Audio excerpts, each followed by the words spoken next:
오늘 말씀 요한복음 16장은 1절에서부터 24절까지 그런 성령님이 오실 것이다가 메인 핵심 주제고요. 그 다음에 25절에서 33절에서는 예수님이 무슨 사역을 할 것이고 사도들 너희들 제자들은 무슨 사역을 할 것이고 그리고 마지막 33절이 승리를 선포하십니다. 이렇게 되어져 있는데요.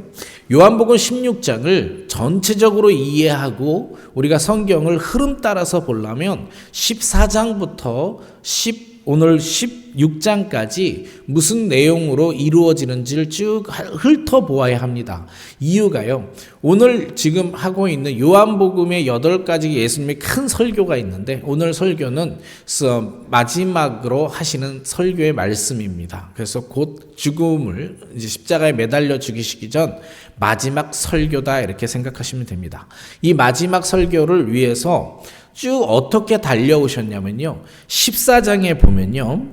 안 찾으셔도 됩니다. 14장에 보면 아버지라는 단어, 파트로스라고 하는 단어인데 이 파트로스라고 하는 단어가 무려 22번 나옵니다. 한 장에 22번을 계속 예수님께서 14장에서는 아버지가 그리고 내가 너희 안에 있고 너희가 내 안에 있고 하는 거하다라고 하는 개념에서 아버지와 내가 그리고 우리가 함께 거하는 거에 대해서 쭉 설명하십니다. 성부 하나님에 대해서 14장에서 설명하시고요.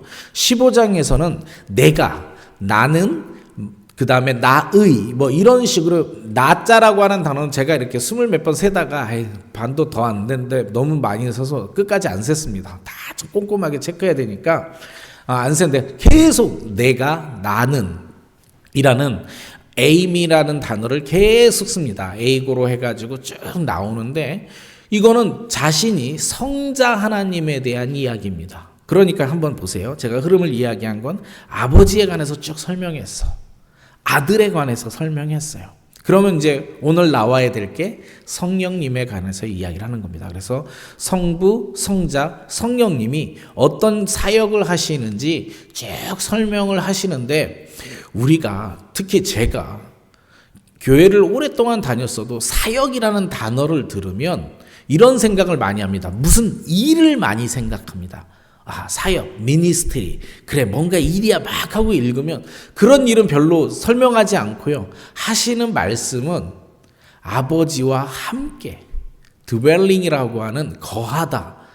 내가 너희 안에 거하고 아버지께서 쓸 때는 하나님이 쓸 때는 우리 가운데 하나님이 계시고요. 우리 가운데 그리고 하나님은 우리의 하나님이 되시고 너희는 나의 백성이 되리라. 이런 됨의 관계를 설명하지 무엇을 하는 것을 설명하고 계시지 않습니다. 그래서 오늘 16장에서도 성령님에 관해서 설명을 쭉 하고 있는데 1절부터 한 번씩 우리가 천천히 보겠습니다. 1절부터 33절까지 하나하나를 다 보진 않고요. 조금 점프해서 하면서 전체 장의 흐름을 한번 보고 말씀의 은혜를 받았으면 좋겠습니다. 1절입니다. 내가 이것을 너희에게 이름은 너희로 실족하지 않게 하려 함이니. 글의 목적을 정확하게 딱 얘기합니다. 내가 지금부터 무슨 말을 할 것인데 너희가 실족하지 않기를 바라서 하는 말이야 라고 하는 거예요. 자, 그러면 실족하지 않기를 위해서 바라는 거니까 힘을 실어주는 건 맞죠. 하지만 반대로 잘 생각하면 실족할 일이 생기기도 한다라고 하는 말입니다. 그래서 곧 실족할 일이 생길 건데요. 2절부터 4절까지 실족할 일이 무엇인지 설명을 해줍니다. 사람들이 너희를 출교할 뿐 아니라 출교를 시킨대요. 사실 이건 유대교회에서 출교시킬 걸 얘기하는 거죠. 때가 이르면 물은 너희를 죽이는 자가 생각하기를 이것이 하나님을 섬기는 일이라 하리라. 사실 지난주 금요일 날 제가 설교했던 영역 중에 11장이요. 그 해의 대제사장 가이바라고 하는 사람이 그런 이야기를 하죠. 한 사람이 죽어서 만 백성을 구할 수 있다면 그 또한 유익하리라 라고 이야기를 합니다. 그러면서 하는 사람들이 뭐라고 얘기하냐면 유대인들이 하나님을 위해서 한다고 해서 이야기를 합니다. 하나님을 위해서 한다고 말을 하고, 물론 자신들의 본능을 위한 거지만 그러면서 예수를 죽일 수 있는 것이죠. 그런 이야기를 하고 있는 겁니다. 3절 그들이 이런 일을 할 것은 아버지와 나를 알지 못하기 때문에 그런다. 유대인들이요, 예수를 죽이는데 하나님을 모르는 건 아닙니다. 유대인들이 하나님을 잘 알지 못하고 제대로 알지 못하지만 하나님이라는 존재를 알고는 있죠. 그런데 아들과의 관계, 하나님과 아들과의 관계를 잘 모르기 때문에 나타나는 현상이다라고 이야기합니다. 그 고난이요.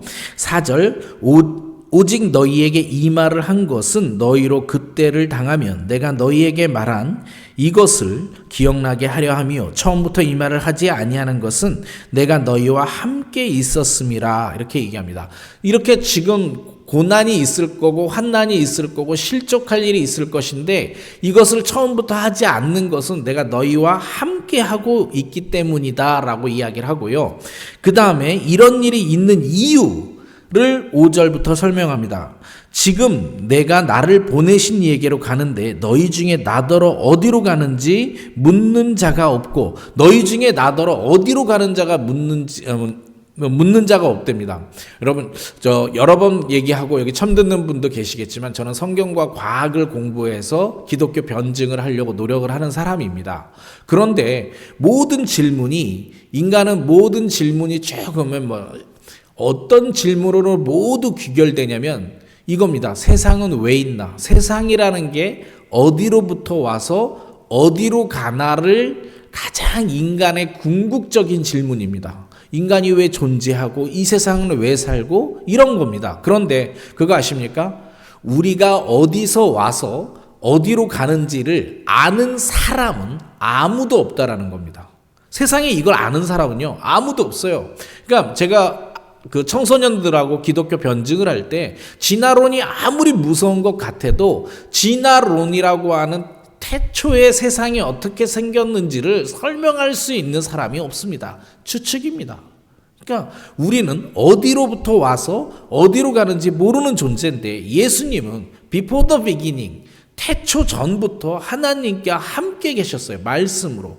그분이 이 땅에 오시고 종말의 날에 심판하러 오실 거예요. 그러니까 어디서 오고 어디로 가는지를 아는 존재는 예수님 뿐에 없습니다.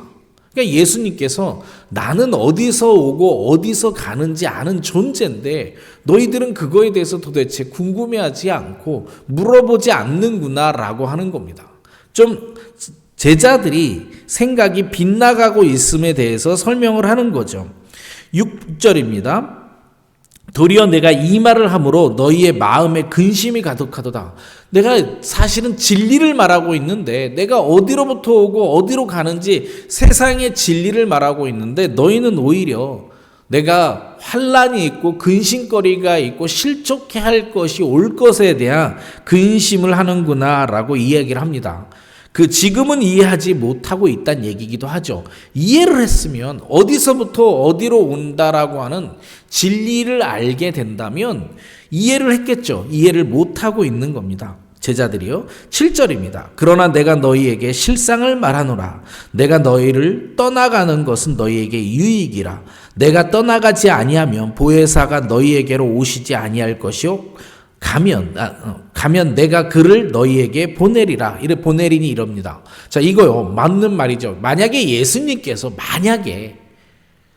안 올라가셨다면, 승천하지 않으셨다면, 순서대로 이야기하자면, 꼭 순서가 있는 건 아닙니다만, 순서대로 이야기하자면, 그 다음 보혜사 성령님이 안 오시죠.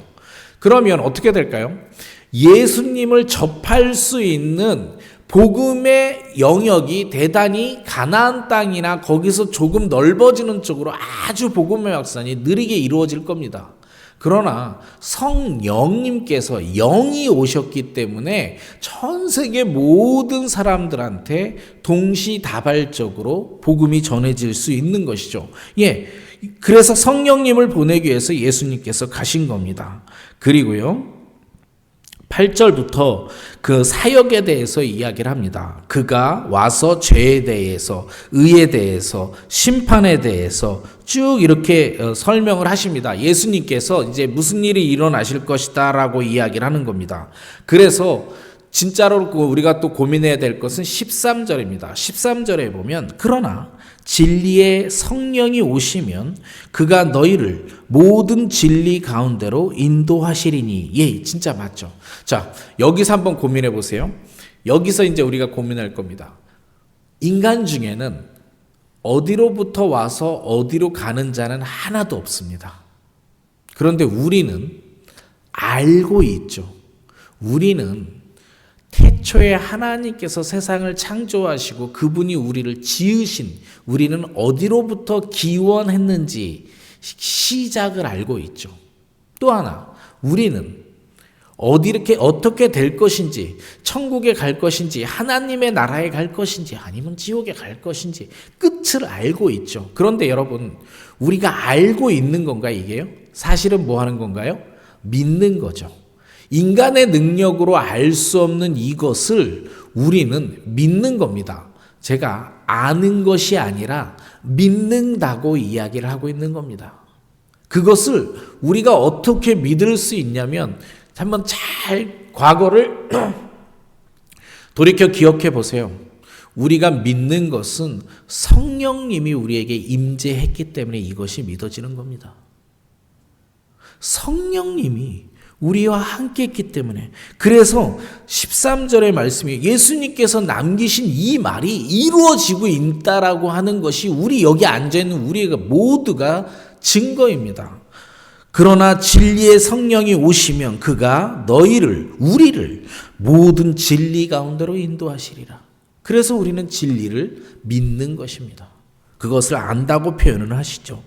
그리고 16절부터 죽음과 부활에 관해서 말씀을 하십니다. 16절입니다. 조금 있으면 너희가 나를 보지 못하겠고. 예, 조금 있으면 예수님께서 십자가에 달려 죽으심을 당하시니까 우리는 못 보죠. 그 다음 또 조금 있으면 나를 보리라 하시니. 네, 조금 있으면 3일 있으면 부활하시니까 또 보게 될 것이죠. 그 말씀을 하시는 겁니다. 그렇지만 제자들 중에서는 서로 말하되 14절이요. 우리에게 말씀하신 바 조금 있으면 나를 보지 못하겠고 또 조금 있으면 나를 보리라 하시며 또 내가 아버지께로 감이라 하신 것이 무슨 말씀이냐 하고 물어봅니다. 그리고 서로 변론을 합니다. 그런데 21절 이거에 대해서 예수님께서 이렇게 설명하십니다. 21절입니다. 여자가 해산하게 되면 그때가 이르렀으므로 근심하나 아기를 낳으면 세상에 사람 난 기쁨으로 말미암아 그 고통을 다시 기억하지 아니하느니라. 이렇게 됐습니다. 제가 이 말씀을 과거에 읽을 때 이해는 합니다. 여자의 해산의 고통도 이해할 것 같고. 그런데 요번에는 이 구절이 레마가 되었습니다. 정말 멋진 비유다라고 하는 게 요번에 이해했습니다. 여자가 해산을 할 때, 저는 해산을 안 해봐서 모릅니다만 여자가 해산을 할 때 분명히 두려움이 대단히 클 거예요. 그 모든 뼈가 다 열릴 정도로 고통의 시간을 지나야 되니까 무지하게 아마 두려움, 고통 이런 것들에 대한 두려움이 컸겠죠. 그런데 출산을 하고 나면 새 생명을 얻었다라는 기쁨 때문에 그 출산의 두려움을 극복하게 되는 거죠. 왜 예수님이 이 말씀을 하셨나를 묵상하다 이랬어요. 예수님은 지금 십자가에 매달려 돌아가시는 것도 두려워하셨습니다. 땀이 피가 될 정도로 했으니까. 그 두려움이 예수님께서 십자가에 매달려 돌아가셔야 우리를 구원할 수 있고 새 생명을 줄 수 있기 때문에 그 기쁨 때문에 그 감당을 하셨구나라고 하는 거고, 그 스스로가 이 비유를 하셨다라는 거가 이번에 저한테는 크게 와닿았었습니다. 그리고 22절부터 이렇게 이야기합니다. 이제 그래서 지금은 너희가 근심하나 내가 다시 너희를 보리니 너희 마음이 기쁠 것이요 너희 기쁨을 빼앗을 자가 없으리라. 그날에는 너희가 아무것도 내게 묻지 아니하리라. 내가 진실로 진실로 너희에게 이르노니 너희가 무엇이든지 아버지께 구하는 것은 내 이름으로 주리라. 이러시면서 이제 자신의 죽음에 대한 사역을 말씀하시고요. 이제 사도들의 사역에 관해서 이야기하는 겁니다. 사도들의 사역에 관해서 쭉 이야기하고요. 24절입니다. 지금까지 너희는 내 이름으로 아무것도 구하지 아니하였으나 구하라 그리하면 받으리니 너희 기쁨이 충만하리라. 이것을 비유로 너희에게 일렀으니와 때가 이르면 다시는 비유로 너희에게 이르지 않고 아버지께 대한 것을 밝히 이르리라. 그날에 너희가 내 이름으로 구할 것이요 내가 너희를 위하여 아버지께 구하겠다 하는 말이 아니니 이는 너희가 나를 사랑하고 또 내가 하나님께로부터 온 줄을 믿었으므로 아버지께서 친히 너희를 사랑하심이라. 믿는 것은 아버지께서 아들이 아버지께로부터 나왔다라는 것을 믿는 겁니다. 내가 아버지에게서 나와 세상에 왔고 다시 세상을 떠나 아버지께로 가노라. 어디로부터 오고 어디로부터 왔는지 예수님께서 설명하시니까 29절입니다. 제자들이 말하되 지금은 밝히 말씀하시고 아무 비유로도 하지 아니하시니 우리가 지금에야 주께서 모든 것을 아시고 또 사람의 물음에 기다리시지 않는 줄 아나이다. 이로써 하나님께로부터 나오심을 우리가 믿사옵나이다. 이로써 믿사옵나이다. 제자들이 예수님이 변론하시는 걸 보고 깨달음을 얻고 믿게 되었습니다. 자, 그런데요, 오늘의 말씀은 33절의 핵심입니다. 그래서 예수님께서 31절에 대답하시되 이제는 너희가 믿느냐라고 이야기합니다. 이제는 너희가 믿느냐. 그리고 32절입니다. 보라 너희가 다 각각 제 곳으로 흩어지고 나를 혼자 둘 때가 오나니 벌써 왔도다. 그러나 내가 혼자 있는 것은 아니라 아버지께서 나와 함께 계시느니라. 지금 예수님께서 제자들이 무슨 사역을 할 것이다 라고 하는 게 아니라 본인들의 존재가 곧 흩어져서 복음을 전할 것이다 라고 하는 것을 설명하고 계신 겁니다. 예수님이 죽음의 사역을 이야기하고 제자들도 퍼져나가서 사실은 곧 너희들도 순교할 것이야 라고 하는 것을 설명하고 있는 겁니다. 그리고 33절입니다. 이것을 너희에게 이르는 것은 너희로 내 안에서 평안을 누리게 하려 함이라. 이것을 말씀하는 이유가 내 안에서 평안을 누리게 함이라. 그런데 지금 제자들한테요. 사실은 제자들이 얼마나 이해했는지 모르겠지만 우리는 역사를 알고 있는 뒤에서 보는 우리는 다 알고 있죠. 이분들이요. 다 흩어질 것이고 순교당할 겁니다. 죽임당하고 목 잘려 죽이고 거꾸로 매달려 죽이고 이렇습니다. 이럴 거예요. 그리고 예수님께서 이렇게 선포하십니다. 세상에서는 너희가 환난을 당하나 담대하라. 실족치 마라. 내가 세상을 이기었노라 하고 승리를 선포합니다. 여러분 1절하고 30 중간 다 빼고 1절과 33절만 다시 보겠습니다. 1절 한 번입니다. 1절이요. 1절 내가 이것을 너희에게 너희로 실족하지 않게 함이라. 내가 지금부터 많은 것들을 설명할 것인데 이것은 너희가 앞으로 당할 환난에 대해서 실족하지 않게 하기 위함이야. 그리고 33절에 쭉 설명하고 33절에 가서 이것을 너희에게 이르는 것은 너희로 내 안에서 평안을 누리게 함이라. 예수님께서 지금요 성부, 성자, 성령님 쫙 설명하시고 마지막 결론에서 환난이 있고 실족이 있을 것인데 내가 이것을 설명하는 것은 너희에게 평안이 있기를 원하기 때문이에요. 그런데 앞으로 너희는 평안하고 행복하고 아주 안락할 거야를 설명하는 게 아니라 평안이 있을 건데 세상에서 너희가 환난을 당하나 담대하라. 고난 가운데 있지만 성령님이 함께 하시기 때문에 너희는 평안할 것이야 라고 이야기를 합니다. 여기 계신 많은 분들이 저와보다도 어쩌면 믿음의 연조가 깊으실 수도 있습니다. 그런데 제가 생각하기에 은혜 받고 예수님을 잘 믿으려고 노력하니까 생기는 가장 첫 번째 축복이 사실은 평안입니다. 고난도 있었고 어려움도 있었고 어떻게 너는 그것을 이겼니 할 정도로 남의 공감을 받을 것도 있었지만 예수님과 함께 한다라는 그 느낌과 그 예수님과 함께 하기 때문에 주어지는 증거들 때문에 저는 평안하게 세상을 살아올 수 있었다고 고백합니다. 예수 믿는 것이 좋지요. 얼마나 좋냐면 어려운 환난 가운데에서도 저는 평강을 얻을 수 있는 축복을 누렸기 때문에 좋은 것입니다.